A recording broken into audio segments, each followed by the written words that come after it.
আমার মা বোনদের সাথে বিদ্যুতি করে গেল, সন্তান দিয়ে গেল পেট ভরে, আর সেই জাতিকে তারা এখন পর্যন্ত এরকম করবে? এটা স্মৃতি, এটা একটা স্মৃতি, এটি পরে পুড়ে যায় কীভাবে? এই জয় বাংলা স্লোগান নিয়ে অনেকে অনেক কথা বলেন, কিন্তু আপনি কি মনে করেন জয় বাংলা স্লোগান? যুদ্ধক্ষেত্রে আমরা সেটা ইউজ করেছি, ব্যবহার করেছি জয় বাংলা, আর এরা নেগলেক্ট করে। বঙ্গবন্ধুকে তো ডাকতে চাচ্ছে না, এসব রাজাকার ছেলে মেয়ে। বঙ্গবন্ধুর ছবি ছিল, সেটা এখন হয়ে গেছে গা ইয়ের ছবি, এটা মন্দির। জয় বাংলা এটা একটা স্পিড।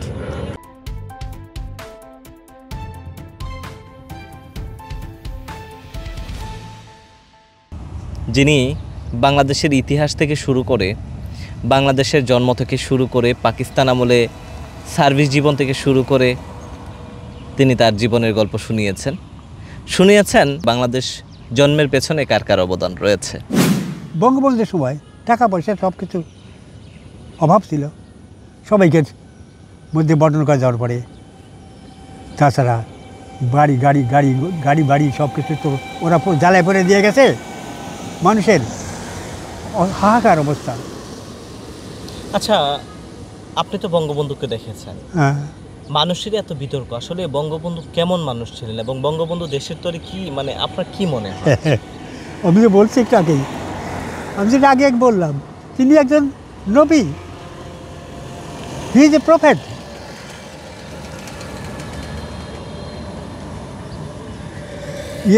মোহাম্মদ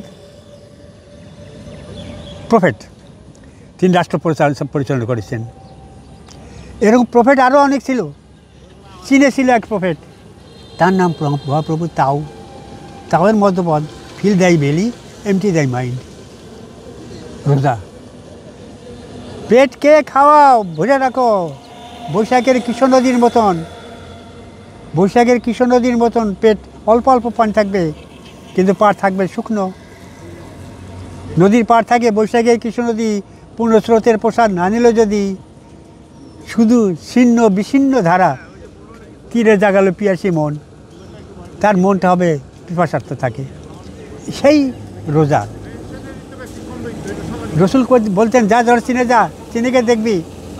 এমন একজন অবতার আছেন যার কথা এইটা, পেট ভরে রাখো, মন যেন তোমার শুকনো থাকে। অথচ আমাদের রোজা হলেও তাজা রাখে, মন থাকে তাজা, পেট থাকে শুকনা, পেট খালি অবস্থা, মন থাকে তাজা।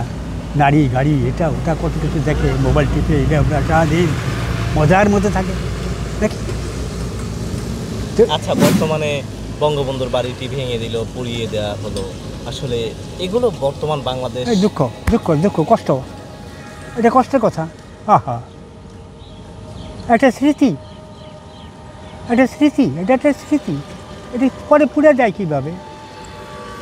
বঙ্গবন্ধুকে তো ডাকতে চাচ্ছে না, এসব রাজাকার ছেলে মেয়ে।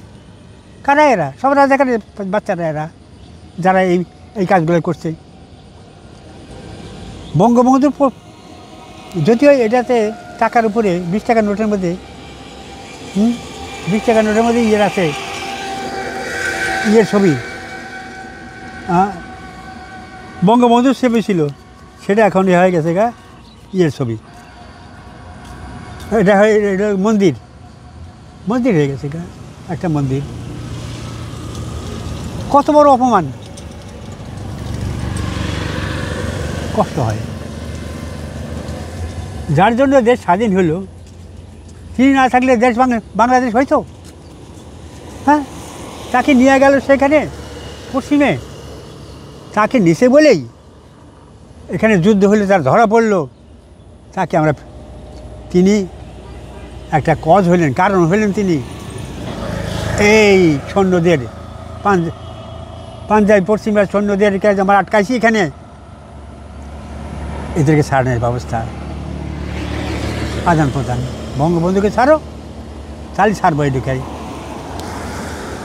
আমরা এদিকে ছাড়লাম, যদিও আমাদের সাহায্য করছে এই যুদ্ধে ভারতের সৈন্যরা, এদেরকে ভারতের সৈন্যদের হাওলায় দেওয়া হইল, তারা বঙ্গবন্ধুকে ছেড়ে দিল, চলে গেলেন উনি ওই লন্ডন হয়ে ঢাকায় এসলেন। এই তো এখানে এখানে তার তার তার অবদানটা কি, বঙ্গবন্ধুর অবদান কি? তিনি তো একজন এখানে পিলার। তিনি না থাকলে কি দেশ স্বাধীন হয়? এইভাবে আবার না হয় স্বাধীন হতো? তোরা আবার দখল করতো, বঙ্গবন্ধু আছে বলেই। যদি না থাকতো ছাড়তো, চলে যেত ওরা। বঙ্গবন্ধুকে ছিল বলেই তারা, আমরা বঙ্গবন্ধুকে পেলাম, দেশ পেলাম, স্বাধীনতা পেলাম। আচ্ছা, আপনি তো যুদ্ধ করেছেন, তো ওই যুদ্ধের সময় এখন এখন প্রজন্মের যারা আছে তারা বলে যে বঙ্গবন্ধু আসলে বঙ্গবন্ধুর ডাক বা বঙ্গবন্ধু জয় বাংলা স্লোগান, এই জয় বাংলা স্লোগান নিয়ে অনেকে অনেক কথা বলেন, কিন্তু আপনি কি মনে করেন জয় বাংলা স্লোগান? ওদের তো এটা তো জিয়ার কথা, ওইটা জিয়াও সব বাংলাদেশ জিন্দাবাদ, বাংলাদেশ জিন্দাবাদ বলছিল। তারপরে টিভিতে রেডিওতে তিনি ভাষণ দেন, দিচ্ছেন ওইভাবেই, বাংলাদেশ জিন্দাবাদ। রেডিও বাংলাদেশ নাম অনেক কিছু পরিবর্তন করছিল। রেডিও বাংলাদেশ, রেডিও সেটা হলো কি, এটা জয় বাংলা, জয় বাংলা, এটা একটা স্পিড, এটা একটা মানুষের মধ্যে উত্তেজনা। ওরা পাকিস্তান জিন্দাবাদ বলবে, আমরা জয় বাংলা বলবো। দুই দিকে ওদের এক শক্তি, আমাদের শক্তি একটা, আমাদের শক্তি জয় বাংলা। কী অপরাধ তাতে? হ্যাঁ, জয় বাংলাতে আমার ক্ষমতা বাড়ে, আমার সাহস বাড়ে। আমরা যুদ্ধক্ষেত্রে আমরা সেটা ইউজ করেছি, ব্যবহার করেছি জয় বাংলা। আর এরা নেগলেক্ট করে। এই জাতিটা এইভাবেই চলবে, এইভাবেই চলবে। যেহেতু এই নিউ জেনারেশন এদের সংখ্যাই বেশি। রাজাকার, এরা রাজাকারের সন্তান।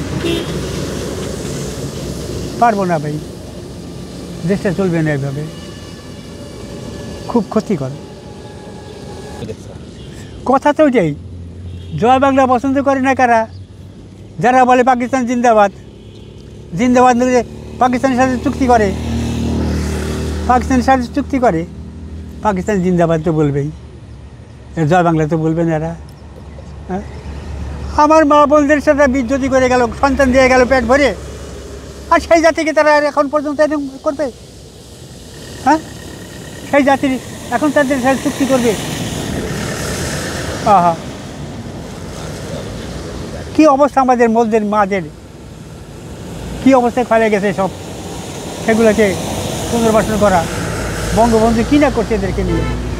হ্যাঁ, জিয়ার ফ্যামিলিকে পুনর্বাসন করলো।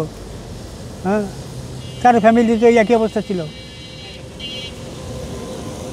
সন্তান একটা দিয়ে গেছে সেই জেনারেল। বলতে লজ্জা করে, এগুলা বলা উচিত না, কিন্তু তো বলি। প্রশ্ন করছেন বই, জয় বাংলা, জয় বাংলা ছাড়া কি? জয় বাংলা একটা স্পিরিট, শক্তি, শক্তি, শক্তি। কী শক্তি? Like a bullet. পছন্দ নেই। পাকিস্তানি বলছি, জিন্দাবাদের বলছি এরা। আচ্ছা, এই বর্তমান প্রজন্মকে আসলে কি বলতে চান? এই প্রজন্মের উদ্দেশ্যে আপনি কি বলবেন? প্রজন্ম ভাই, এটা তো আপনি যা শুনছেন, ওই যে একজন শুনলো গেল গা। কাকে বলবো কি? প্রজন্ম তো ডিফারেন্ট মাইন্ড, এরা চলবে, এইভাবেই চলবে। মারামারি, এটা ওটা, ধর দাপট, কষ্ট হয়। কদিন বাঁচি, একটু দেখে যেতে চেয়েছিলাম সুন্দর একটা পরিবেশ, কিন্তু না, হচ্ছে না। সুন্দর পরিবেশ হবে না। এখন আর একটা কথা আপনার কাছে জানি, এখন যারা আছে বা যারা এখন আলোচনার মধ্যে রয়েছে বা যারা নেতৃত্ব দিচ্ছে, তারা বলছে পাকিস্তান আমলের যুদ্ধটা আসলে ভারতের অবদান, ভারতের স্বার্থ ছিল। আসলে এখানে কি বলবেন? ভারত ভারতের রক্ত দিয়ে তার কত লোকজন মারা গেছে, কত সৈন্য মারা গেছে, হিসাব রাখছে। এটা সে হিসাব রাখে? কত সৈন্য মারা গেছে তাদের, হ্যাঁ, রক্ত দিয়ে, হ্যাঁ, আমাদেরকে সাহায্য করছে আমাদেরকে। এটা তাদের সাহায্য নয়? তাদের অবদান, তাদের অবদান তো অবশ্যই আছে। তাদের অবদান ছাড়া বাংলাদেশ স্বাধীন হতো না, বাংলাদেশ স্বাধীন হতো না। এখন যেহেতু পাকিস্তান তাদের চিরশত্রু, একটা পয়েন্ট থাকতেই পারে, কিন্তু মেইন পয়েন্ট হলো আমাদের স্বাধীনতা। আমরা ভাই স্বাধীনতা আগে চাইছিলাম, হ্যাঁ, ৭১-এর আগে হয়নি। ৪৭ সনের স্বাধীনতা সেখানেও হয়নি। আমরা স্বাধীনতা চেয়েছিলাম। আমাদের এখানে কত নেতা ছিলেন, তারা চাইছিলেন আমরা পাকিস্তানের সাথে থাকবো না, আমরা পাকিস্তানের সাথে যাব না, আমরা আলাদাই থাকবো। সেরকম একটা ছিল, আমাদের ইচ্ছা ছিল, কিন্তু সেটা হয় নাই। আমরা ওই যে দুই জাতি তত্ত্ব দ্বারা আমরা পাকিস্তান হিন্দুস্তান দুইটা হয়ে গেছে। তখনই একটা পয়েন্ট ছিল। আমরা তৃতীয় পয়েন্ট হলো বাংলাদেশ, বাঙালি।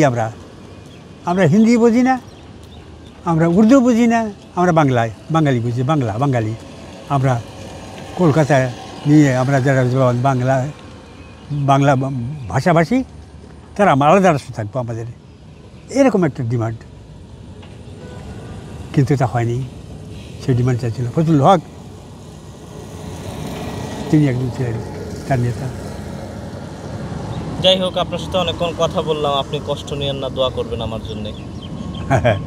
অসে বাবা, আমি খুশি হলাম।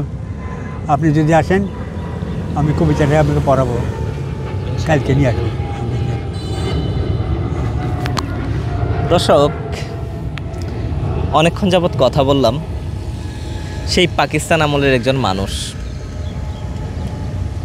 আপনারা দেখলেই বুঝতে পারছেন, সেই পুরাতন মানুষ যিনি বাংলাদেশের ইতিহাস থেকে শুরু করে, বাংলাদেশের জন্ম থেকে শুরু করে, পাকিস্তান আমলে সার্ভিস জীবন থেকে শুরু করে তিনি তার জীবনের গল্প শুনিয়েছেন বাংলাদেশ জন্মের পেছনে কার কার অবদান রয়েছে, সেই কথাগুলো জানার চেষ্টা করেছিলাম। তাহলে দর্শক, ভালো থাকুন, সুস্থ থাকুন, আল্লাহ হাফেজ।